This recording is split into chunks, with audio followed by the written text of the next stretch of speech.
বন্ধুরা, আজকে আমি একটা ভিডিও এনেছি ব্যান্ডেল চার্চের। আমরা ব্যান্ডেল ঘুরতে গেছিলাম, তখন এই ব্যান্ডেল চার্চ খুবই বিখ্যাত। পশ্চিমবঙ্গের একটা হুগলি জেলার এটা অবস্থিত। আর প্রাচীন চার্চগুলোর মধ্যে ওয়েস্ট বেঙ্গলের এটা খুবই বিখ্যাত একটা চার্চ। দেখুন, এটা হলো প্রবেশদ্বার। আমরা এসে পৌঁছেছি। এখান দিয়েই ঢুকবো। এখন প্রচণ্ড বৃষ্টি হচ্ছিল ওই দিন। আর বাইরে থেকে মোমবাতি আরও অনেক কিছু জিনিস পাওয়া যায়, দোকান আছে ছোট ছোট। সেখান থেকে মোমবাতি কিনে নিলাম, যেখানে জ্বালাবো।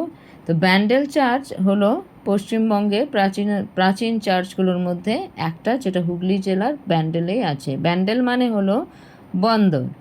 এটি হলো 1599 এটা প্রতিষ্ঠিত হয়, কিন্তু 1660 সালে এটা চার্চ আর এই যে মঠ এটা তৈরি হয়। চার্চের সাথে সাথে মঠও এখানে আছে। আমরা দেখুন এটার ভেতর এখন ঢুকছি। এখানে একটা মেরি মাতার মূর্তি আছে, যেটা অদ্ভুত একটা। এটা পর্তুগিজ আর মুঘল আমলে এটা তৈরি হয়েছিল। তো পর্তুগিজরা তো বাইরে থেকে এসেছিল, সেই জন্য এটা খ্রিশ্চানদের মধ্যে এই চার্চটা ওরা তৈরি করেছিল।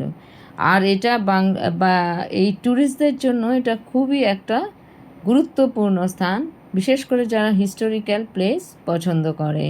আমরা দেখুন ভেতরে যাচ্ছি ছাতা মাথায় আমাদের, কেননা প্রচণ্ড বৃষ্টি হচ্ছিল। এত বৃষ্টি হচ্ছিল ভাবতেই পারিনি এটা দেখা হবে। তো ব্যান্ডেল স্টেশন থেকে 2 কিলোমিটার এটা আছে ব্যান্ডেল চার্চটা। যেখানে ব্যান্ডেল স্টেশনে আসবেন, তো এখান থেকে 2 কিলোমিটারের মতো। পর্তুগিজরাই এটা তৈরি করেছিল ব্যান্ডেল চার্চটা। আর এই ভেতরে কিন্তু আপনাকে ক্যামেরা নিয়ে যেতে দেবে না, যা আপনার বাইরে থেকেই আপনাকে এইটা তুলতে হবে ছবি। এই ব্যান্ডেল চার্চটা পর্তুগিজরাই তৈরি করেছিল। এটা না ভারতে বা ওয়েস্ট বেঙ্গলে এটা প্রথম দিকে এটা তৈরি হয়েছিল চার্চগুলোর মধ্যে। এটা 1599 এটা প্রতিষ্ঠিত হয়, কিন্তু এটা বর্তমানে যে এটা চার্চ আর মঠটা আছে সেটা 1660-তে। এটা হুগলি নদীর তীরে আছে, হুগলি জেলায়, ওয়েস্ট বেঙ্গলে। এই কিছু কিছু অনেক কিছু ঘটনাও এর সাথে জড়িত আছে। তো এটা ট্যুরিস্টদের জন্য হুগলি জেলার একটা ট্যুরিস্ট প্লেস এটা, যা ইতিহাস, ধর্ম আর স্থাপত্যের জন্য এটা পরিচিত। এখানে একটা মেরি মাতার মূর্তি একটা খুবই একটা অদ্ভুত আছে। আর এই গির্জা, এই যে চার্চ, এটার আরেকটা নাম আছে the basilica of the Holi রোজারি, Bandel. এটা 1660-তে নাগাদ এটা এই গির্জাটি মেরি মাতা বা নোসা সেনো রোজারিও ওনার প্রতি এটা ডেডিকেশন করা হয়েছিল। দেখুন ভেতরটা কি সুন্দর দেখতে, অদ্ভুত একটা ফিলিংস। আর চার্চ মানেই খুব শান্ত থাকে। আপনারা দেখবেন চার্চ, এই মন্দির মসজিদ এগুলোর মধ্যে দেখবেন হইচই, কিন্তু চার্চ মানে খুব শান্ত। ভেতরে একদম কথা বলতে পারবেন না। ভেতরটাও খুব সুন্দর। ইভেন আমি ওপরে উঠেছিলাম, আর ওপরে সিঁড়িতে এত পিছলা ছিল, ওখান থেকে আমি পড়েও গেছিলাম। এই দেখুন বাইরেটা কি অসম্ভব সুন্দর, অস্বাভাবিক। ব্যান্ডেল চার্চকে বলা হয় the basilica of the Holi রোজারি। এটা হুগলি জেলায় আছে। এটা অনেক বছরের পুরনো, প্রায় এটা পর্তুগিজরা তৈরি করেছিল, তো প্রায় 400-এর বেশি এটা পুরনো। বুঝতেই পারছেন, এখানে যারা পর্তুগিজদের একটা মেমোরিয়াল এটা ব্যান্ডেল চার্চটা। এখানে তো সব ব্যবসা করতে এসেছিল না পর্তুগিজরা, তো এই ব্যান্ডেলের আসল অর্থ হলো বন্দর।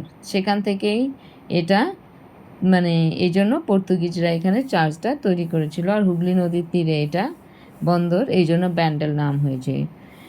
এটা ওদেরই একটা, যারা যেহেতু খ্রিশ্চান ছিল, তো ওদেরই একটা এখানে, ওরা যেটা আমরা যেমন পুজো করি, এরা এখানে প্রে প্রেয়ার করে, বা ওই যেটা উপাসনা করে, এই হলো এটা।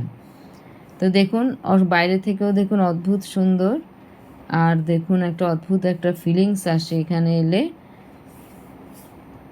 তো এটা অ্যাকচুয়ালি 1599 হয়েছিল, কিন্তু 1660-তে আবার ভালো করে তৈরি করা হয়েছিল। আর এটা 400 বছর তখন হয়ে গেল, তখন ভ্যাটিকান সিটি এটাকে বেসিলিকা বলে এটা একটা মর্যাদাও দিয়েছে।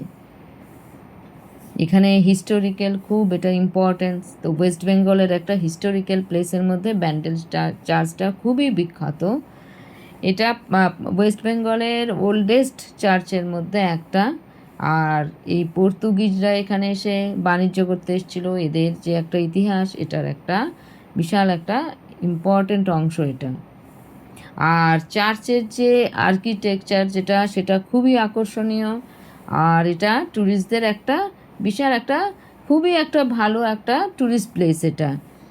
আর এটা যেহেতু রিলিজিয়ান খ্রিস্টানদের, তো এটা একটা পবিত্র, আর এখানে প্রচুর, এটা একটা পবিত্র স্থানও, আর প্রচুর লোক এখানে শীতকালে হয়তো আসে।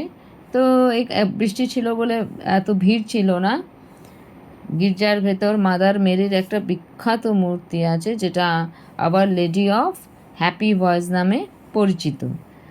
আর ব্যান্ডেলে অনেক কিছুই আছে, কিন্তু ব্যান্ডেল চার্চটা এটা একটা অদ্ভুত নিদর্শন, একটা অনেক 400 বছরেরও পুরনো। এই গির্জা না দেখলে আপনারা বুঝতে পারবেন না, খুবই একটা বিখ্যাত চার্চ এটা। তো আপনারা অবশ্যই ঘুরতে যাবেন, একটা অদ্ভুত একটা ফিলিংস আছে।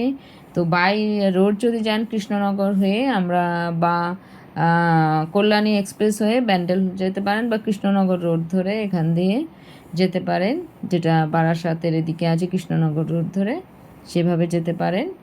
তো এই চার্চটা না দেখলে আপনার হবে না।